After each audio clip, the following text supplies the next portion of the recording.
Hey everybody, Trevor Sickema here, welcoming you into another episode of Favorite Fits, the internet mock draft show where we take a look at the latest mock draft over at the Draft Network, and I get to pick out some selections that I absolutely love. The author of this week's mock draft is Brentley Weissman, who gave us a lot to talk about and a great conversation to start.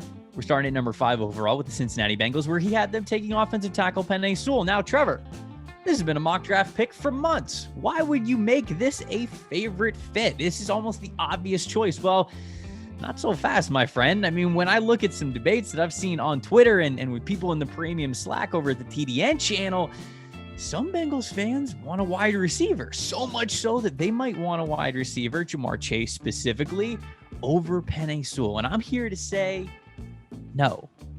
Make the right choice. Pick Penei Sewell. Penei Sewell is on the board, and Brentley had them taking Penei Sewell. And I guess for that, I have to call it a favorite fit. Look, you just don't often have the chance to pick a player like Penei Sewell. I've said this before. Would Ja'Marr Chase objectively make the Bengals offense better? Yes, he would. But Penei Sewell, I think, is the better investment. He, as an offensive tackle prospect, can give you more in the long term than I think Ja'Marr Chase can.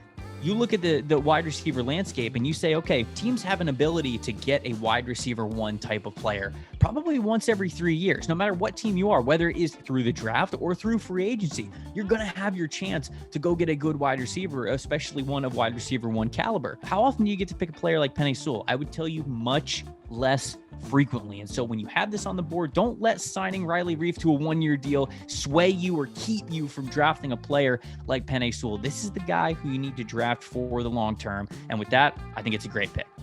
For our next selection, we're going to a quarterback, as you would expect. It didn't take us too long to get to quarterback talk. We're talking about the New England Patriots trading up from 15 to 7 to go get NDSU quarterback Trey Lance. Now, I love this move for the New England Patriots because they got to go get somebody. And if the draft goes the way that Brentley says, where it's 1, 2, 3 quarterback, it's Trevor Lawrence, it's Zach Wilson, it's Justin Fields, then all of a sudden, I think the Patriots' best move would be go up and get Trey Lance. And I actually really love this fit. He gets to sit behind Cam Newton, who is there for at least next year, and you get to groom him a little bit, and then get your franchise guy really to hit the ground running in 2022. This is also a perfect fit style-wise. I mean, you're talking about having quarterbacks who are big assets in the run game. That's what Trey Lance gives you, as well as Cam Newton. So he gets to learn from one of the best. Absolutely. Cam Newton has been one of the best quarterbacks over the last decade. And so that in itself is invaluable as Trey Lance gets to acclimate to NFL life, NFL playbooks, NFL speed and practices. And so I really like this situation. This is probably one of my favorite situations